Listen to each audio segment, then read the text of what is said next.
Hi guys, this is Jevin again, and we are going to continue with the Mr. Robot challenge, where we are going to try and capture the rest of the flags. Actually, we are going to capture the flags since we haven't captured any so far. Okay, so starting from where we left off, machine to a different wireless, so I need to scan for the new IP address for the VM. Okay, so just like we did in another video, I'm going to run net discover. I need to check the IP of the network I'm on. Okay, IF, so net discover -I Ethernet 0 and -R, the range, which is 192.168.8.0/24. Okay, so the MAC address I think was, yes, that's the MAC address. So I see this is the new IP address for my Mr. Robot VM. So I can go ahead and attack that machine. From what we did at that time, we discovered that the VM was running a web server. Let's see what we can. We found a web server was running a web service, and there was this really cool web page that we could access. Okay, now we need to further enumerate the services running on that server and see if we can find anything that is vulnerable that will allow us to exploit the page. So the new IPs were 198.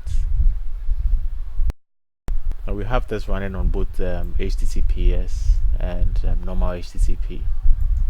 Okay, so we are interested in finding out what else is running on that box. I mean, if we want to further enumerate the services, we can do that with a tool called dir search. So dir search can take an IP address and then it will scan the given IP address running on whichever web server and see if it can pull out any directories that are running on that web server. So I have dir search. You can download dir search from GitHub. Let me show you the download process. I already have this on my VM, but I can show you how to download dir search. Just go to Google and type dir search.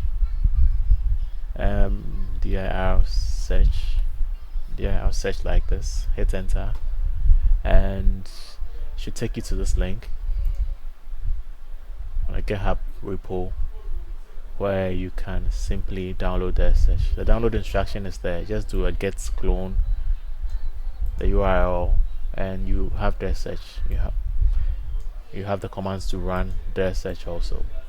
Okay, so since I already have this, I'll just proceed with attacking the box. So I go to my CD all stuff there. I think the folder is hack the box and CD Mr. Robot. Okay, alright, so this is the folder I'm going to keep all the files pertaining to this particular VM in. Let me move into the directory where I have dir search. I have dir search here in my gnome scripts, dir search master. Okay, so I'm going to run dir search against the target IP. So we know the service is running on port 80. So I'll just go ahead and point dir search to it. So dir search runs with Python 3. So I'm going to go ahead and just say Python 3 dir search -u HTTP 192.168.8.198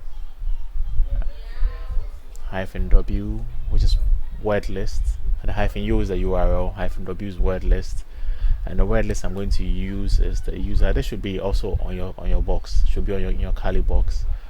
User share word list dir basta, and I like to use the directory. See the buster directory,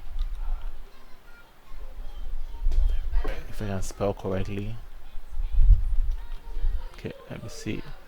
Let me check this. See what's in here. The buster. Do this and cd into that. And let's see what I have here. Okay, so I usually use the directory lists. Yes, this one. Okay. Okay, so I'm going to copy this and say basta directory list, and that's the directory list I want. And then -e, the php txt, and then exclude -x exclude, and make this a little longer. Okay, -x exclude 403s and 404s. These are errors. I don't want to see pages that generate errors. So okay, so I just go ahead and hit run, and their search is going to start running and scanning the target web server, and it's fetching all the directories that are on that web server. So I leave this to run for a bit, and we can do some manual investigations while this is going on. Usually there are some regular things that you look for on a web server, like for instance the robots.txt file, which is on most web servers. It basically just tells web crawlers not to search the contents that are provided in that robots.txt. So we find images, video, feed, image, blog. There's a 0 directory, and there's audio. So their search is running so as to make the video extremely long. I know there's a robots.txt in here somewhere, so let's search for that. Let's see if we can navigate to that. Robots.txt. Okay, and voila, we find our first flag here. User agent star. There's a file called fsaucity.dic, and there's key 1 of 3. So that's the first key on the Mr. Robot VM. Okay, so we have the first key. That's good. First flag, and let's look for the rest. So let's navigate to the fsaucity.dic file and see what's in there. Let's put that here and browse to it, and we have been offered a file to download. Just go ahead and say save file. Let's check this. I've already downloaded this, so this is like a second copy of the file. Okay, so it's fsaucity.dic, put that in the text editor. It's a big file, 7 point something meg, and we see it seems to contain a list of words.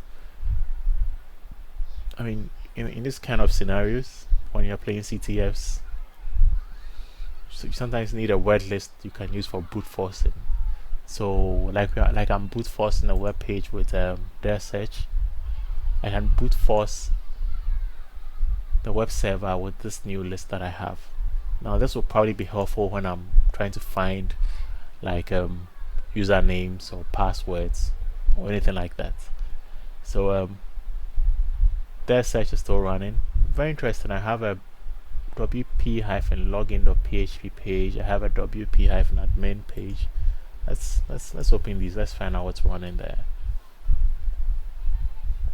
Okay, so this presents us with a WordPress login page, which will be very useful for getting access to the server, to the box here, as WordPress has some remote code exploitation for vulnerabilities that can help us gain access to the box itself, gain a shell access.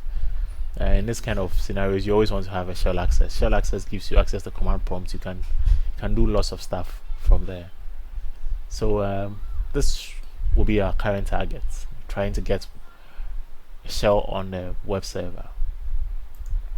Okay, so we can leave this to run. We have a word list we can use to brute force this. Let's try some random things. Let's say roots, and say password is password. Okay, so it tells me invalid username, and this error message is quite informative. So it's telling me the username I'm typing is wrong. Perhaps the password I typed was correct, but it's telling the username is wrong. And our error messages like this gives you information you can use to brute force the page. So you know that anytime you get a wrong username, it's going to tell you invalid username. If you type a wrong password, it might probably give you another error message. Let's see. I have from our word list that we have, just kind of big. Slow down the page a bit. Our word list is pretty big. Let's see. So because I've already done this box, I don't want to waste too much time on the brute force, but I want to show you something. Let's see. Okay, so I know for a fact that there's a username on this box called it's a username Elliot, right? And we can try brute forcing. I just want to demonstrate something here, and then we can go ahead and then try the brute force. If I would type the username Elliot, for instance, and say I type in the wrong password, see, we get a different error message. It tells me that the password I entered for the username Elliot is incorrect, which presupposes that username Elliot exists, but the password I'm typing for it is wrong. Now, error messages like this are very informative. It helps you, the attacker, to be able to determine which passwords are correct or wrong, and which usernames are correct or wrong. The names exist or don't exist. So this is going to help us in our brute force attack. Okay, so you see the search was able to find the robots directory. Let me just pause this. I don't think we need this anymore. And then let's try our brute force in the box. Okay, so I have the Mr. Robots directory where I'm going to run my stuff from. I have already gone ahead and downloaded the robots the f-society.dec file. It's here. I just changed it to a txt. You can do that, just rename it to a txt. So the file originally comes, let me just move.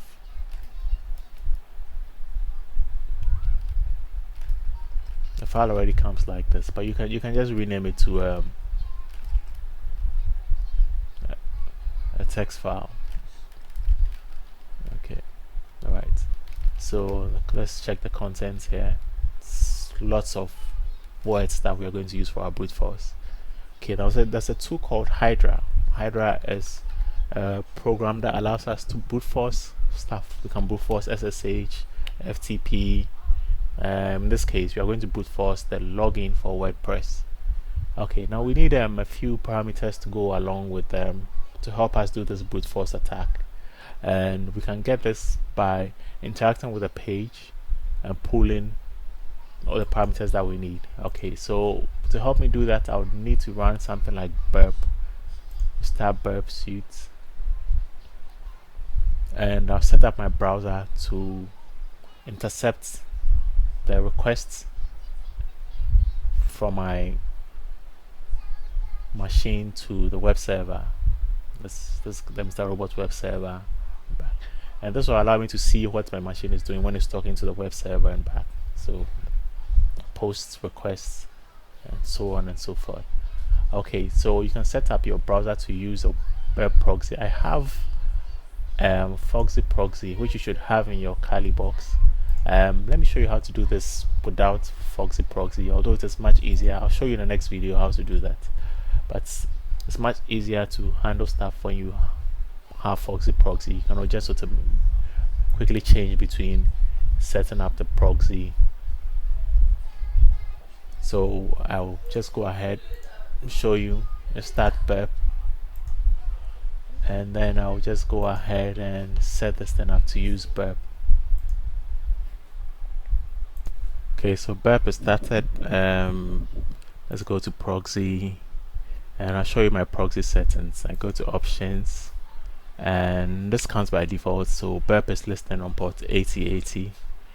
I enable intercept responses based on the following rules, and this is already enabled. Intercept requests based on the following rules. You can leave this at default, and then I just go to preferences and my Firefox browser, scroll down to network proxy, and then select manual proxy and port 8080. This one might loop back, and then port 8080. Let's click OK, and yes, I've set up my system to pass my request through burp to the Mr. Robot web server and back. Okay, so let's see. Let's say I type say a name, say a random name, say user. Okay, user guy and password or something. And then I hit login. Now the request goes to burp. So you see burp has intercepted something. Come to intercept, and then I see the requests my browser is making. So these are the parameters I need to associate with the Hydra when I'm doing the brute force. So let me copy this, let me open that. Okay, it's refusing to respond. Let me open this and paste this in here.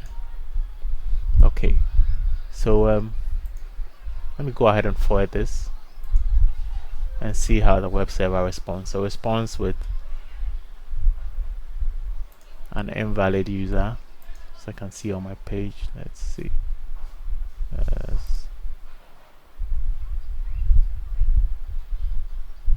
Let's see. Let's do this again. Say okay. Let's say login and forward this to the web server, and okay, let's forward this. Okay, and response with invalid username. Okay, so I can use this invalid username along with Hydra. Let me show you how to do the Hydra brute force. So I simply say Hydra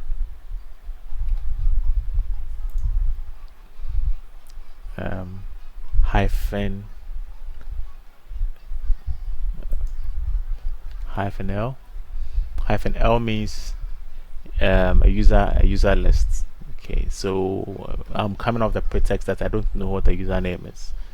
So hyphen L. Let me do this in the terminal. It'll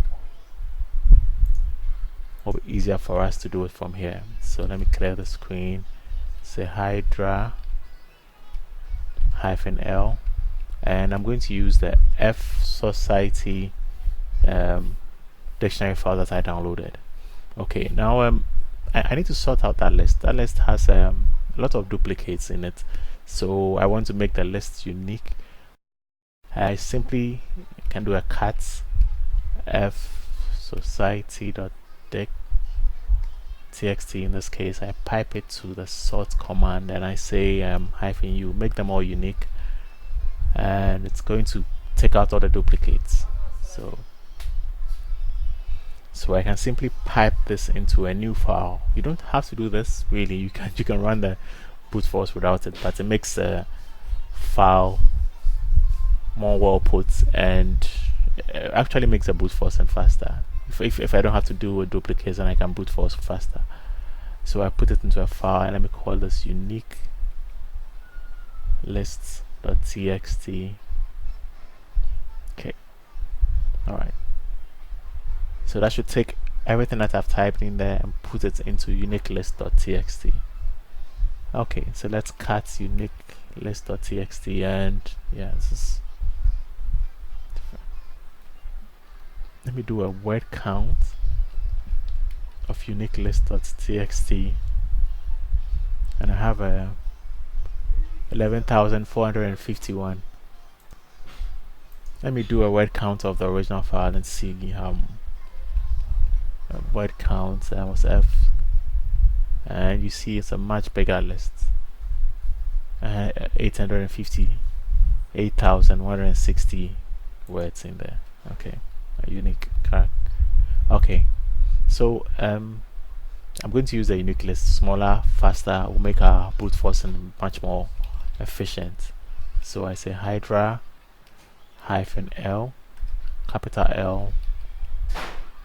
There's a difference between the small and capital L. Capital L means that I'm going to supply this with a list, a user list. So -L, unique list,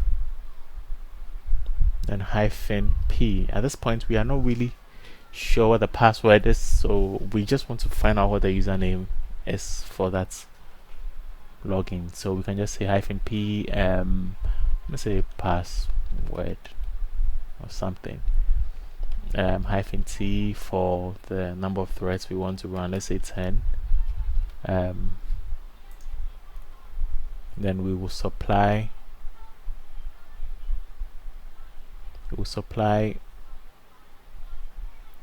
our DOM. So we've done Hydra -L, -P, -T10. Then the IP address we attack in 192.168.8.198, I believe. Then we'll do an HTTP -post -form, and this will point this to the actual page where the login is being done. If we go back to the browser, we see it's wp-login.php.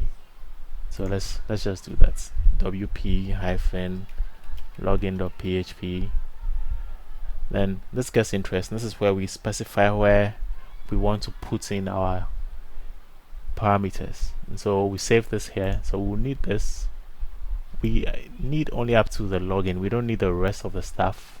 You can put it there, I think it'll still work, but we need up to the submit. This submit is actually submitting the username and password we're typing in. So you can take the rest of this off. You don't need it. And so this is about all we need. Okay, so colon, and then we add this. Okay, close this. So we need to change this. We tell Hydra that put a username in this place. So this is basically just a placeholder for the username. We just say user, and then password, placeholder for password. Just say pass, caps, pass, and then submit. And then we want to tell Hydra how to determine if we had a failure. So if we remember correctly, when the username is wrong, we get invalid user. So we can simply add invalid user here. So we're just saying this is how you can determine if you don't succeed in guessing the right username. The system target tells you it's an invalid username. Okay, so let's just run this. Run this at, hopefully everything is correct there, and then we just run this against the web server.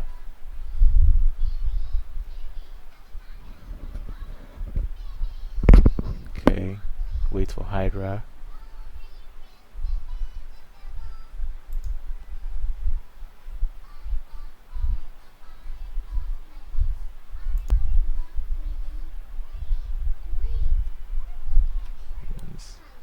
Any day now.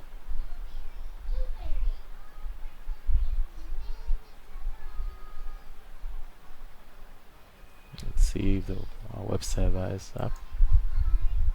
Okay.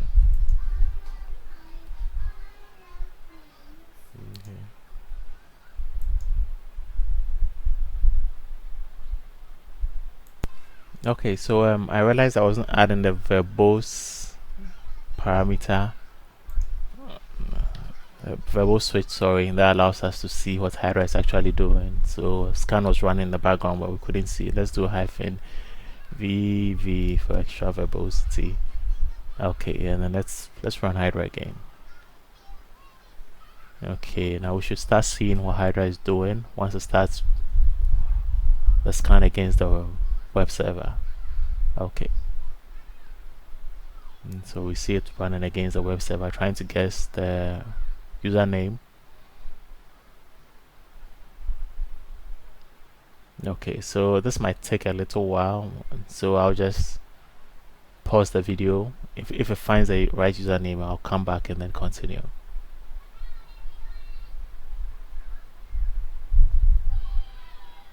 Okay, so because I don't want to make this video unnecessarily long, I cheated a bit and went into the file and put in the right username somewhere close to the top, so we wouldn't have to wait too long for the scan to finish.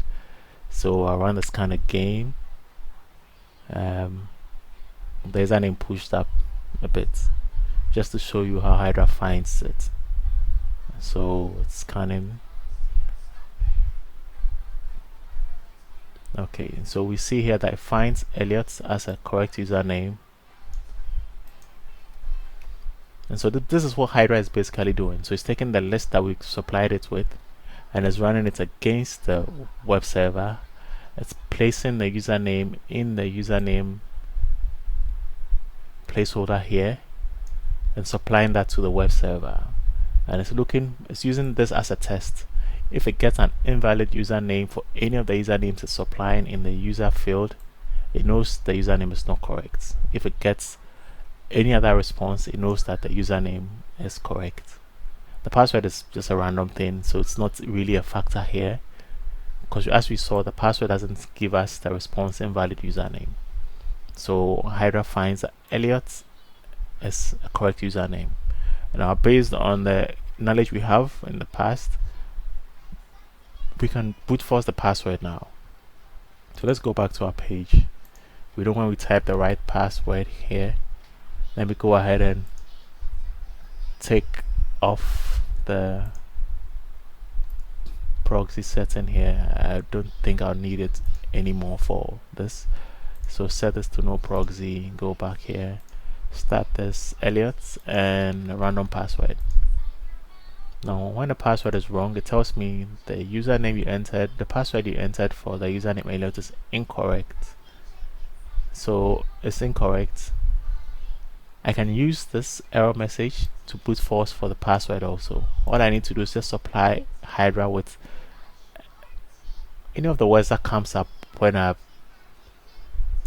type in the wrong password. So basically repeats the same thing and say change the error message to is incorrect. I don't have to type all of that, all of the error messages here. I just use is incorrect. That should be sufficient. And now I know the username, so I don't need to. So I can say small l and Elliot now, because I know that's the right username. And now for the password, I can do a capital P, which means I'm going to supply a password list and use my unique list. Okay, so I'm going to run this against the web server. I just hit enter, and then I run this against the web server looking for the right username password for Elliot. So I'll do the same thing like I did. I'll cheat a little by bringing the password up a bit in the list, so we don't have to sit and wait for this to finish. It'll probably take a longer period. So I'll pause the video, just make the changes and come back and run the scan again. Okay, so I've made the changes. I running the scan again, and we should have the password soon. Okay, so Hydra is done now. Using it's incorrect. has a guide. It finds that ER28-0652 is the password for the username Elliot. Okay, so let's try that. Let's try and log into the WordPress page using this account. Let's go here, Elliot's password. Let's paste this in and log in. Don't need to save this, and voila, we have access to the WordPress login page. Now from here we can try and get to a remote code exploit and see if we can get a shell on this box. Okay, so once we have access to the web page, we can start doing run the exploit against WordPress. So let's navigate to editor, appearance editor, and then look for any of these pages, especially we're actually focusing on the PHP pages. So we can select the 404 template. So what we want to run is we basically want to put PHP code in here that allows us to create a reverse shell. Now this has already been done for us. We have Pentest Monkey has a number of very good reverse shells. So let's just say Pentest Monkey sheets. Can't spell sheets. Sorry. Yes, so we want the reverse shell cheat sheet. So let's go here. Basically, we are looking for the PHP cheat sheet. So let's go to web shells, and let's look for the PHP one. And we can simply download it from here. I have already done this download, so no need for me to do it again. But you can just download this. So, and what we are going to do is we will take the PHP code, change the parameters that fit our environment, and then generate the web shell. Okay, so my IP address is 192.168.181. When you come in here, you see 1270.0.1, the loopback IP. So all you simply have to do is to get on your box and check the IP address on your interface. So mine is a 192.168.181. Okay, so all you have to do is find that and then start a netcat listener on any free ports that you have. I like to do listen on port 4545 because it looks like port 445. So 4545 is a random port. You can pick any arbitrary ports. Now listen here, and then I come in here and I make the changes. So I set this to 4545 and then 192.168.8.181. That's the IP address on my Kali box, and I set the netcat listener to 4545. Okay, so I just copy this and then I come here to the web page to 404. I remove all of this and then replace it with my code. So you see that the only changes I've made to the code is the IP address section and the port section. It's currently using my netcat listener, pointing to my netcat listener. Then I upload the file. It says file has been edited successfully. That's the 404.php. So I simply navigate to the web server and 404.php. That's going to run the PHP code that I just put in the. So it's usually a good sign. Let's go back to my listener and you see that I have a shell on the box now. Let's do an ID and you see that I have a shell on the box now. Let's do a pwd, see which directory I'm in. Okay, I have config and I currently have a shell on the Mr. Robot box now. Granted, this is not a root shell. I don't have root privileges as a normal user. Let's see, let's do an ls home. Okay, that's a robot directory. The whole see if I can log in there. Home robots. There's one ls here, and I see I have the second key. Let's do a cat key. Just paste this. In subsequent videos, I'll show you how to make this shell a bit better than it is now. Okay, so I have the second key, and now I need to find the last key for this box. I can leave that to you, but since it's the first box we are doing from Hack the Box, let me complete the whole challenge, and then we will discuss how to get shell access and all the flags on the other boxes. I'll probably leave that to you to do on your own. Okay, so I currently have the second key. The first key was through the robots.txt file. So I'm currently running as a normal user. What I need is the privileges for a root account, and that will give me access to the root directory, and then from the root directory I should be able to get the flag, the final flag. Okay, so there are several ways I can do this. There's a script called linux and gnome.sh that allows you to automate the privilege escalation process. So I basically need a way to privilege escalate on this box so I can have root privileges. Root is the highest privileges on a Linux box. On Windows it's system, on Linux it's root. And so you can basically go through this box and find out what programs are running here, and use the scripts. Lin scripts will allow us to automate this process. But let's see, commonly nmap allows remote exploits. Let's see if nmap is running on this box. I can just do nmap-h which nmap. Okay, I don't seem to see nmap here.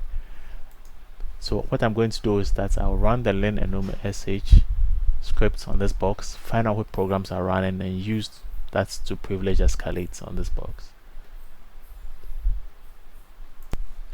Okay, so I realize I'm running as the daemon user, and there's an interesting file here, password.raw.md5 so password file. If I do a cat for this file, just copy and paste this in here. In subsequent videos, like I was saying, I'll show you how to make this shell a bit more user friendly. So cat dot shows me an MD5 hash that I can try brute forcing. So I'm going to try and brute force this with John the Ripper. So let me create a file called hashes to crack or txt. It's hash to crack. It's just one hash to crack .txt. Okay, I already have a file like that. Let me just paste this in here. It's the same file. Okay, then I run this through John. So I say John, the format is raw MD5, and I want to use a word list, user share word list, the rocku.txt word list. Now you can find this thing online. You can find the rocku.txt online. I think it should be on your Kali box also. Let me see if I can find it. Locate rocku.txt. Yeah, so it's already on the Kali box. You can copy and unzip it and put it anywhere you want. Just make sure when you are cracking it with John and you supply the word list switch, you point it to the directory where your rocku.txt is the location where it is. So I'll run this. Okay, yeah, I need to supply it with a file. It's hash to crack.txt. Okay, it says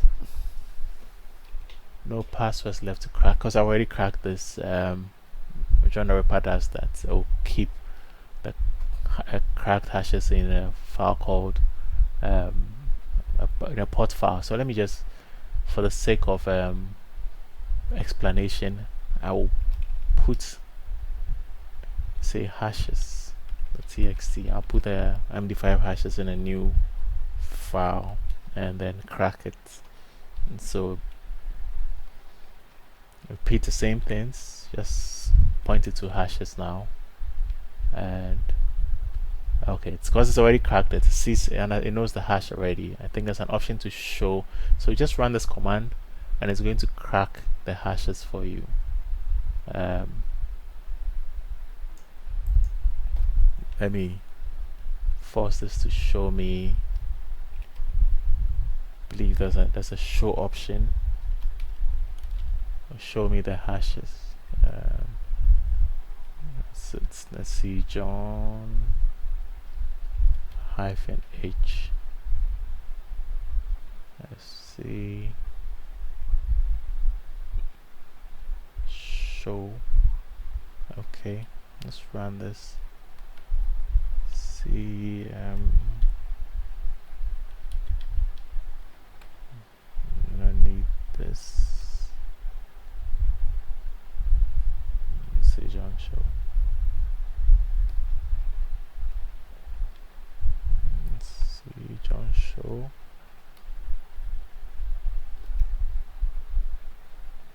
Okay, I see hashes.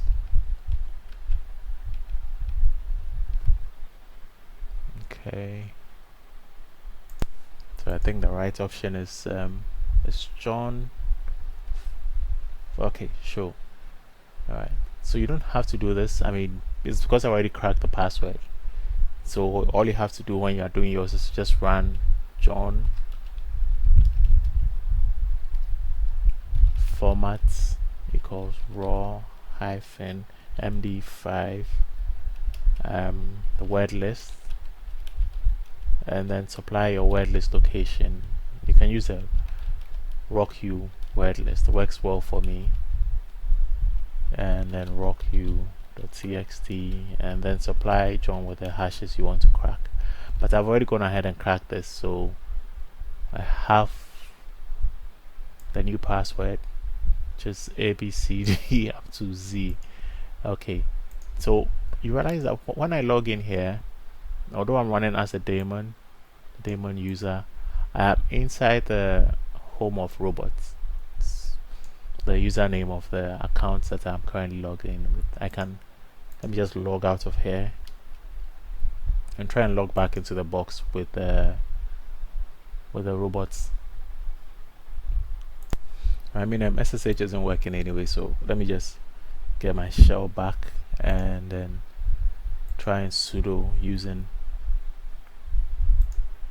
the new password. Okay, so going to have to let's try sudo PU robots. Okay, sudo -u robots. Okay, let me check if Python is running on this box and then try and make this shell a bit more stable. So Python -c, and then I import pty, and then pty.spawn the bin bash. I believe that should take care of this. Should give me a more stable shell. Okay, syntax is incorrect. Okay, then Python -c, and then import pty and then pty spawn then bash. Okay, that should work. Okay, so I have a regular shell robots. Okay, su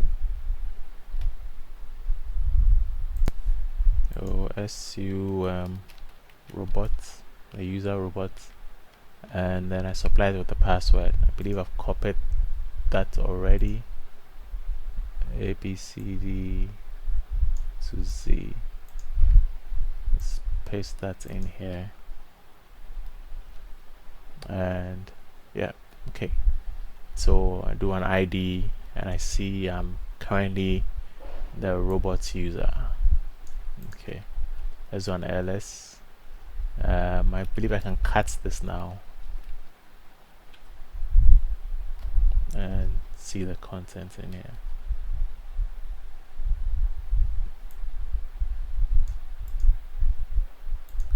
Copy. See. Okay, so that's a second flag. Yeah, come to think of it, I didn't show this. If I copy this into this place, and well, I don't need, I can just copy this.